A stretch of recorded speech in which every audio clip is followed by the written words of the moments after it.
अपने पास केवल एक शब्द रह जाता है, काश यार मैं मेहनत कर लिया होता ना तो बहुत बढ़िया हो गया होता करके, काश मैं एफर्ट्स दे दिया होता, काश मैं और थोड़ी मेहनत कर लिया होता तो पास हो गया होता। मैं बता रहा हूँ इंस्टीट्यूट का कितना भी रिजल्ट रहे भाई, 5% रहे, 10% रहे, 15 रहे, 20 रहे, घंटा फर्क नहीं पड़ता। मुझे उस 5% में, मुझे उस 10-20% में रहना है। आपको ये डिटर्मिनेशन आपके अंदर होना चाहिए, और जिस दिन आपके अंदर ये आग आ गई, आप ऑटोमेटिकली पढ़ना स्टार्ट करोगे। एक्सटर्नल मोटिवेशन पर ज्यादा ये मत रखो, रिलायबिलिटी।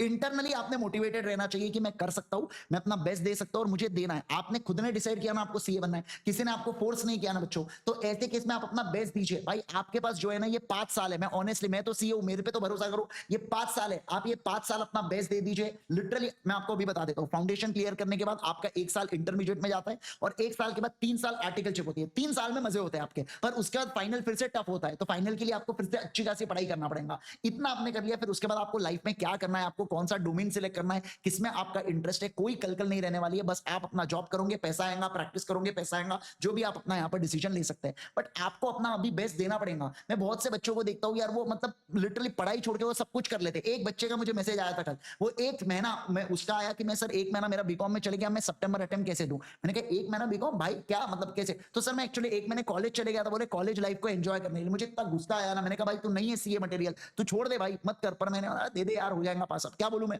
समझ पा रहे हैं आप बात को? तो भाई you should be very determined towards your जो भी आपका फोकस है ना, towards your goal, you should be very determined. इस बात का ध्यान रखना, आपको बिल्कुल भी इधर उधर, जब तक आप अपने गोल को अचीव नहीं कर लेते, अभी आपका गोल है फाउंडेशन, तो जब तक आप फाउंडेशन को क्रैक नहीं कर लेते, तब तक आपने शांति से नहीं रहना है भाई, सिर्फ और सिर्फ पढ़ाई पे ध्यान देना है। 2 महीना लिटरली बता रहा हूं, आप अपने बेस्ट एफर्ट्स दे दो, आपको कोई पास होने से रोक नहीं सकता। क्योंकि जिस दिन रिजल्ट आता है और वहां पर अनसक्सेसफुल नजर आता है ना बच्चों, तो जबरदस्ती उसके वहां पर कि अरे मेरी पढ़ाई नहीं हुई थी, मेरी हेल्थ ही खराब हो गई थी, मैंने जिससे पढ़ा उन्होंने अच्छे से नहीं पढ़ाया, ये सब बहानेबाजी है। ये आपको भी पता है कि आपने अपना 100% नहीं दिया, इसलिए आप फेल हुए हो करके, ये सबको पता होता है। पर वो क्या है, अपने खुद की गलती एक्सेप्ट नहीं होती है ना।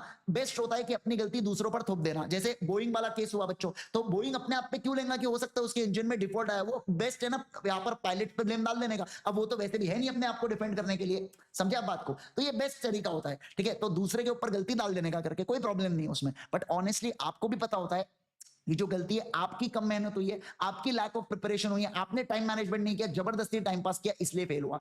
पास होने के लिए सिर्फ 3 चीजें चाहिए, 2 से 3 बार रिवीजन चाहिए, क्वेश्चन एंड आंसर्स की प्रैक्टिस चाहिए, और 1 बार टेस्ट आपने देना चाहिए। इतना आपने कर लिया, आपको कोई पास होने से रोक नहीं सकता। फिर आपके अगर एस्पिरेशन अलग है, आपको 300 प्लस लाना है, 350 प्लस लाना है, उसके लिए आपको अलग एफर्ट्स देना पड़ता है। बट जितना बेयर मिनिमम रिक्वायरमेंट होता है पास का, वो तो करना ही पड़ेगा। तो आप 1 अटेम्प्ट में करो या 2 अटेम्प्ट में करो या 4 अटेम्प्ट में करो, जब तक आप वो चीजों से नहीं गुजरोगे आप पास नहीं हो सकते। एक छोटा सा फॉर्मूला है, बस जो आपको ध्यान रखना है, ठीक है? चलो गाइस, आइए, मेरे बात का बुरा मत लगाना, मैं आपके बेनिफिट के लिए बता रहा हूं। मैं ऐसा कोई आपको टोचने के लिए या आपको बस बताने के लिए ऐसा नहीं बोल रहा हूं। मैं जेन्युइनली चाहता हूं कि आप पास हो जाओ यार। आप सोच के देखो, आपके पेरेंट्स ने आपको 18 साल तक, 16 साल तक पूरा आपका क्या किया, खर्चा बराबर से आपको एजुकेशन देना, जिन चीजों के लिए वो कैपेबल थे वो सब कुछ किया, ठीक है? अब किसी के पेरेंट्स ज्यादा होते हैं कैपेबल, उन्होंने ज्यादा किया, किसी के कम होते हैं कम किया, कोई बात नहीं। पर अब तो आपके ऊपर है, आप कितना पढ़ाई करते हो, क्या करते हो, और आप अपने फ्यूचर को कैसे शेप करते हो। आप अपना और उनका दोनों का फ्यूचर आप डिसाइड करते हो, ध्यान रखना।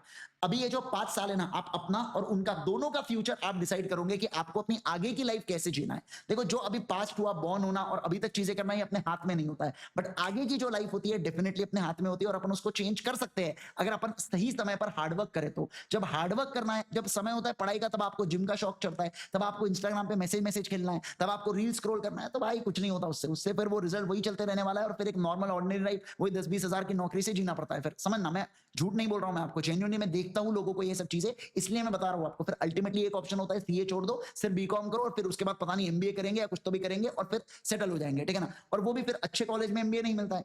फिर एमबीए अच्छे कॉलेज से करे तो बात भी कुछ और होती है, पर फिर कोई भी ऑर्डिनरी कॉलेज से एमबीए करोगे फिर वो बात नहीं बनेगी। तो वैसा कुछ भी मत करो। और मैं जेन्युइनली बता रहा हूं, अपना सीए जो कोर्स है ना, ये जो प्रोफेशनल डिग्री, ये सबसे लिटरली बता रहा हूं सबसे चीप कोर्स है इन टर्म्स ऑफ प्राइस। आप चले जाओ नीट में, आप चले जाओ आईआईटी में, आप चले जाओ कहीं पे भी चले जाओ, आप एमबीए में ही चले जाओ भाई, कॉलेज की फीस 12-12 लाख रुपए होती है बच्चों, 2-2 साल की। अपने अपने सीए में पूरा आप मिला भी लोगे ना सब कुछ, क्लासेस पकड़ लिए तो इंटर्नशिप का पैसा भी माइनस करना, सब कुछ पकड़ भी लोगे, हार्डली 2 लाख रुपए का खर्चा होगा। वो भी मैं ज्यादा ही बोल रहा हूँ, कम नहीं बोल रहा।